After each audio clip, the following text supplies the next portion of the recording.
Fever dub! Bow, bow, bow. Dub in the chat. A W. Ha.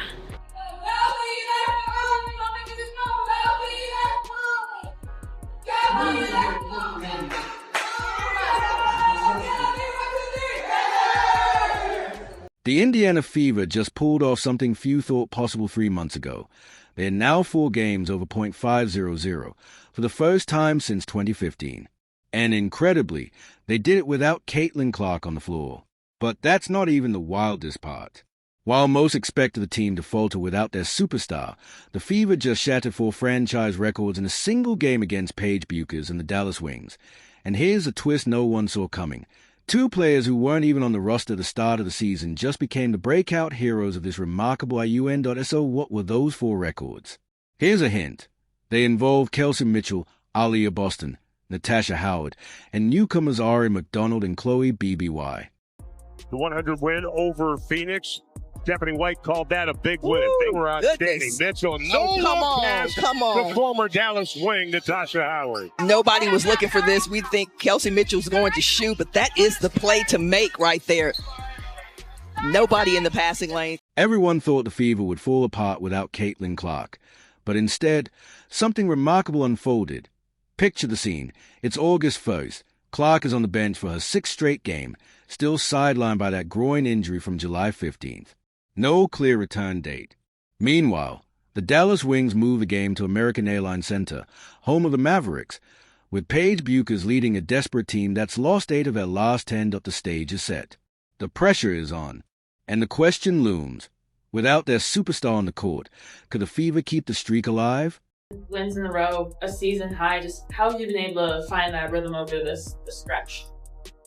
I think it's been about, we've had some practices, and I think practicing has definitely tuned us up, fine-tuning as far as the details. We knew before All-Star that, the second half of the season is always about people making adjustments, people finding ways to stop what we have to do. And I think that on us, we try to do a good job of staying locked in at practices and shoot-arounds and all that kind of stuff to be where we need to be. From the opening tip, it was clear this Fever team came with a purpose. They didn't flinch, didn't wait for someone else to step up. They hit the floor like a team with something to prove. This wasn't about surviving without Caitlin Clark. This was about sending a message. Kelsey Mitchell wasted no time taking control. She attacked the paint with authority, hit big-time shots with confidence, and set the tone early. We're not backing down. Mitchell finished with 23 points on 9 of 19 shooting, stepping into the leadership role Clark usually fills. And let's not forget, she led the entire league in scoring through July. 14 20-point games this season in her 8th year. She also has a couple of 30s. And Mitchell trades the 3. Now have a little bit of an advantage in the paint, and they need to keep doing that. That time, Dejanay went for the steal, and Mitchell kept it away from her. Would not have taken that call so gently, shall we say. But Kalani Brown was her buffer last year as Mitchell all the way to the hole. So you stick together, communicate on defense. This is a high-octane offensive team. Beautiful pass. Mitchell was so sure of that. After she passed it, she started running down the other end. But Paige Bueckers wasn't about to let this one slip away. The rookie phenom answered with a sharp 22-point performance, hitting 7 of 14 from the field while adding 4 rebounds, 4 assists, and 2 steals. She was the *** only Wings player to score in double digits ***, once again showing why she's already being called a free-level scorer in her first WNBA season. The result? A back-and-forth showdown that kept fans glued to their seats. But here's where things got a little heated. ***, the free throw disparity. Dallas took *** 25 free throws *** compared to just ** 13 for Indiana ***, nearly double. Social media lit up with fans calling out the officiating, accusing Bueckers of selling contact and flopping to draw calls. Even Wings head coach Chris Klans voiced his own frustration with the refs in the post-game presser, adding fuel to the controversy. Game clock almost the same. Carrington, the spin move. No foul call. The real meltdown came from Jane Carrington. Last season's most improved player had a night to forget, managing just ** 4 points ** while committing ** 5 turnovers ***. Her low point came late in the third quarter. With under a minute to go, she brought the ball up and forced a wild, off-balance shot that had fans visibly frustrated. It was a moment that summed up her night and a turning point in Dallas's unraveling. Carrington's struggles became a key reason the Wings couldn't keep it together. The basket here, but you got to go up strong right there. Don't shy away from the defense because they will get out in transition. And Kelsey Mitchell doing what she does. Indiana up in Dallas. You've got to attack the basket strong in that moment. No hesitation. Shying away from contact only fuels the opponent's transition game. And on the other end, Kelsey Mitchell did what she always does. Delivered **** Indiana takes control in Dallas **** when the final buzzer sounded. The scoreboard read ***88-78***. Fever on top. This win was more than just another notch in the standings. It was a statement. The Fever proved they're not just ***Caitlin Clark and company. They're a complete team, capable of handling business, even without their biggest star. Just like head coach Stephanie White said after the game, ***, they show they can win the games they're supposed to win ***.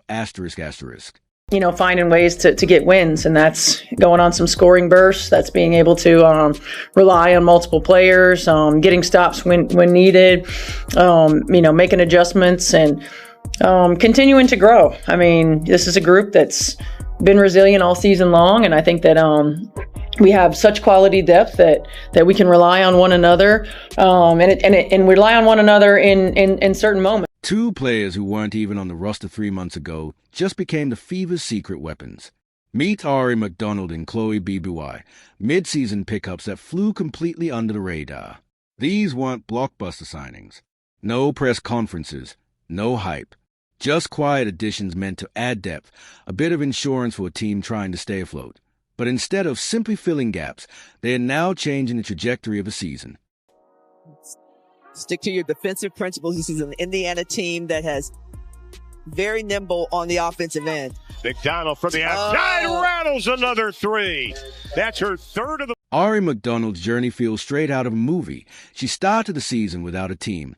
***, no offers. No roster spot to ***, overlooked and unsigned. Then came a call from the Fever on ***, June 25 ***, offering her a rest-of-season contract after a short stint on a hardship deal. What began as a temporary fix suddenly turned into something much bigger. Fast forward to the showdown against Dallas. ***, McDonald drops 15 points. Dishes out 6 assists, and runs the offense like she's been leading it all year ***, and this came right on the heels of her ***, career-high performance against Phoenix ***, where she proved she's more than capable of handling the big moments. She should have looked up and said, "Oh, aren't you an all-star?" Pass. And Cunningham completes it. That's what Indiana does better than anybody in the WNBA. What set Ari McDonald apart that night was her *** natural point guard instincts ***. She knew exactly when to push the tempo, when to slow it down, and how to get everyone involved. Her feel for the game was undeniable. Coach Stephanie White picked up on it immediately, praising McDonald's *** point guard mentality ***, and a deep understanding of how to control the game. Kelsey Mitchell put it best, calling McDonald a *** blessing in disguise *** for the way she stepped up and provided leadership when the team needed it most. Yeah, I mean, I think the biggest thing with Ari is that she's dependable, and she's dependable not always for production, but she understands the impact that she can make in the game. And she understands how to do it, starting it on the defensive end, pushing pace, dictating tempo, getting to the rim, creating shots for her teammates, all of those things. And she's got an incredible awareness. And so she understands when she's hot, and she understands when somebody else is hot and how to get them the ball. But I've just been really proud to see her confidence grow in our system and the ownership that she's taking in being that leader on the floor for us. Then there's Chloe Bibuai who wasted no time making her presence felt. Coming off the bench, she buried two clutch three-pointers in limited minutes. Shots that weren't just timely. There were momentum shifters giving the Fever the breathing room they needed. These weren't flukes. BBY's ability to *** stretch the floor *** opened up space for her teammate to operate, forcing the Wings defense to stay on as coach Stephanie White praised her immediate impact, saying BBY *** understood how to make plays *** and was always *** ready to shoot *** when the moment called for it.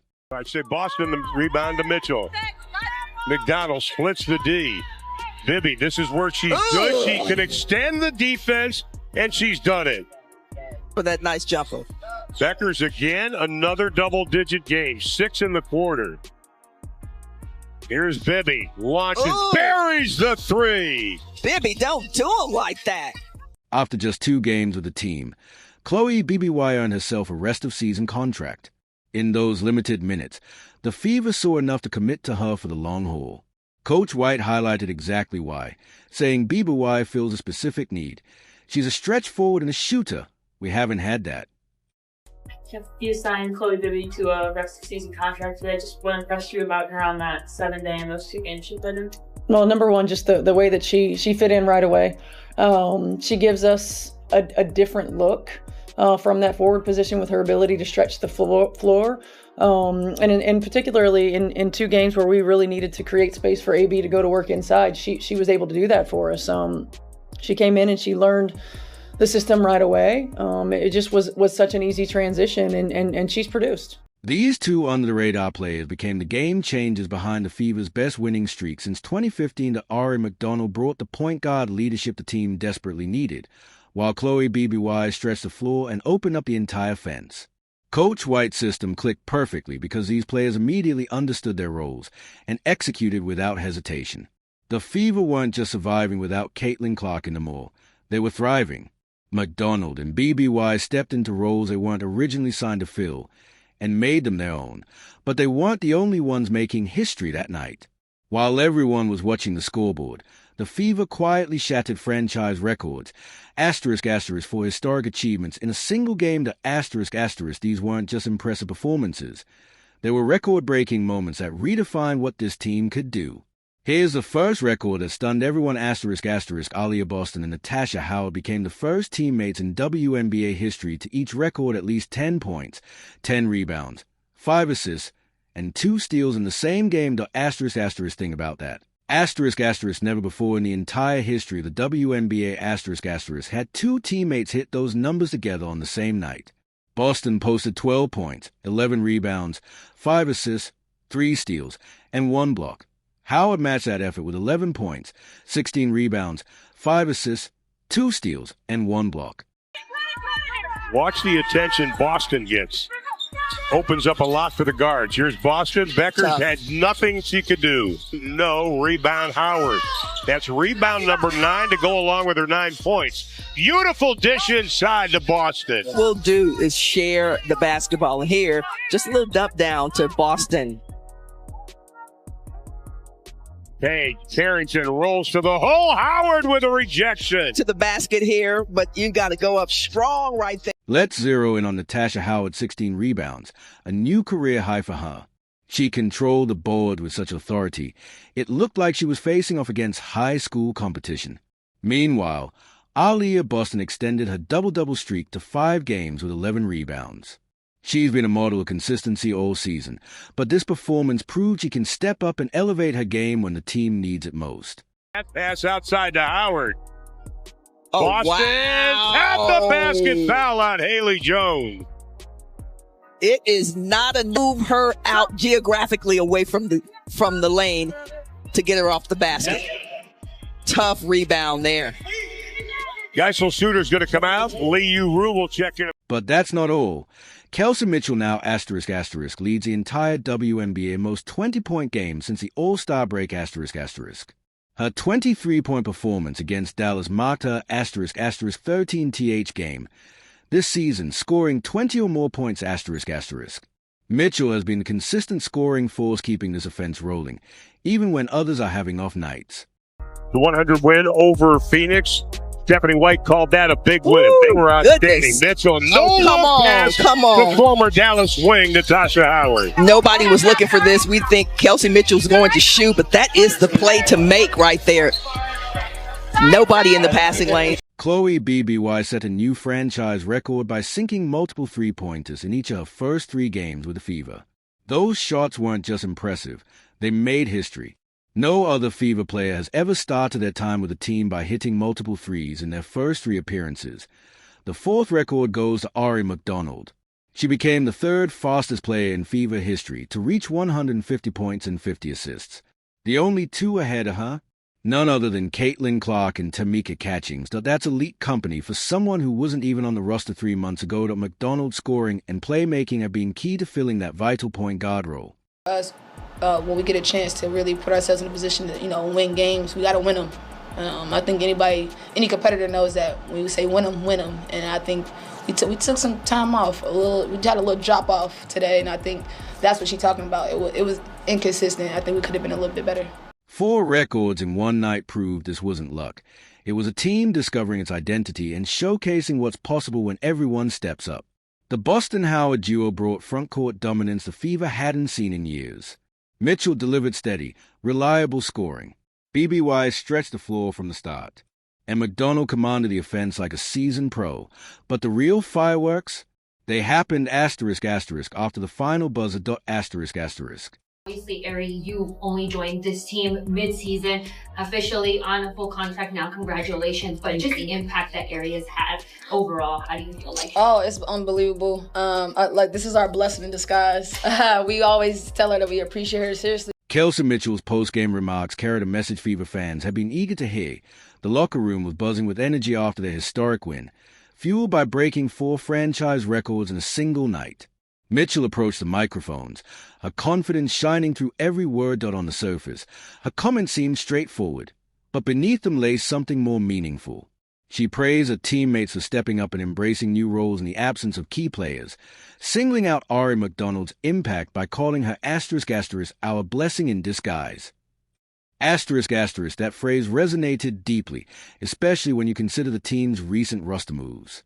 Season was all over the place, obviously, with, the people that was on the team, the people that wasn't on the team, injury, Tutu not being around as much with her injuries, and just, it takes a lot for a pro to step up and, be where her feet is and step and fill in shoes that, not a lot of people expect. And I think for Ari, she compliments myself, all the other players so well because she just gets it as far as knowing where people are, knowing the chemistry. And I think for us to her, we have to make sure that we keep patting her on the back because this is a big position to fill. And I think that she's doing it unbelievably well. So shout out to you, Ari. Shout out. Mitchell's praise of McDonald as a blessing in disguise carried a subtle nod to Dana Borner's departure earlier this season. After the Fever waived Borner, they freed up the roster space and resources to keep McDonald and sign Chloe BBY. Mitchell's words hinted that the team felt a sense of liberation and renewed energy following those changes. She went deeper into McDonald's impact, saying, "We always tell her how much we appreciate her because our season was all over the place, and it takes a lot for a pro to step up, to be where her feet are and fill shoes that not many expect." This wasn't just a compliment to McDonald. It was Mitchell acknowledging how much stronger the team chemistry had become with a new roster. Coach Stephanie White highlighted the team's us versus the world mentality, which had been paying off big time. Her focus on resilience and overcoming challenges has become the foundation of this team's identity, and the players are fully bought into it. They started playing with a chip on their shoulder, and that fire translated into wins. After the game, players spoke openly about their improved chemistry and competitive edge. There was a newfound sense of freedom in how they moved and played together. The energy felt different, and the commitment to one another seemed stronger than ever. These weren't just empty words after the big win. This was a team that found its identity through adversity, and now they're showing what that looks like on the court. And I asked Kelsey in regards to, or about this, but Ari, just the impact that she's had for you all this season. What do you like most about what you've seen from her thus far? No, number one, her energy. I mean, she is, she's an energy giver. She's fast. Her speed changes the game for us. Her ability to get the ball from one end to the other quickly. Her ability to get into players defensively. She changes the game for us in that way. I have continued to be impressed with just how quickly she immersed herself, into our team and fit in right away. The anticipation for Clark's return adds even more excitement to this incredible story. Just imagine this record-breaking group with their superstar back on the floor. The chemistry they built without her will only grow stronger. Mitchell and the whole team know they've proven something important during this stretch. The Fever aren't just winning games. They are building an identity that could carry them deep into the playoffs. The pieces fit together better than anyone expected. The roster moves brought balance, and the players have fully embraced their roles. With Clark coming back to join this transformed squad, 2025 is looking brighter than ever. This Fever team has shown they are not just Caitlin Clark plus 4 players trying to keep up. They are a legitimate championship contender. With depth and resilience no one saw coming. 4 franchise records shattered in a single game. Ari McDonald becoming the 3rd fastest player in Fever history to reach 150 points and 50 assists. Chloe Bibawai setting shooting records in her first 3 games. Aaliyah Boston and Natasha Howard making WNBA history together. With Clark returning to this record-breaking lineup, the WNBA better take notice. The chemistry they built without her will only deepen, and the best is yet to come for Indiana. 2025 could be the year everything changes.